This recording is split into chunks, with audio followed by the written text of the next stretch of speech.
म तिमीलाई रानीलाई भन्दा बढी गरेर राख्छु भन्नु कसम खाँदै मैले भने मेरो जन्मदिने आमा हो एउटै हो दुईवटा छोरी भयो त आएको दिदीले मनको जानु भन्नुहुन्थ्यो बहिनी सानो उल्लेको 10 वर्षको जन्मिया हो बहिनी दिदी अनि म एउटै आमा त पागल भएको हिँड्नुहुन्छ अरू छोरीले मन भन्नु छैन सबैको दिदी 3टा 4टा छ म एउटै हो म हप्तामा 3-4 चोटि गए नि दिदी पर्दैन आमा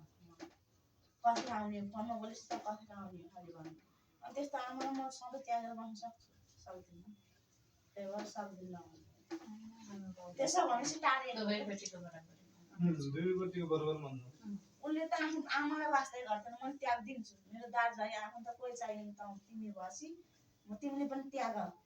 यो डाँडै कटेर जाऊँ भन्थ्यो कि तनहुँलाई काठमाडौँ कटेर कहिले कहाँबाट गएको छ अहिले त्यो पोखराबाट ए चौथीबाट गयो त्यो दुबईमा राखेको छ मलाई लान सोचेको तर आमा हुन्छ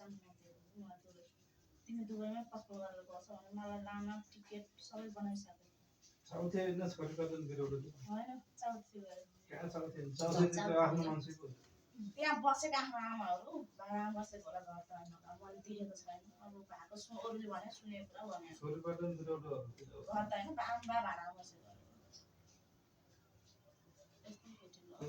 भाडामा त छुट्याउनु गइयो भने हामी यता नि बराबर बसिन्छ उता नि बराबर बसिन्छ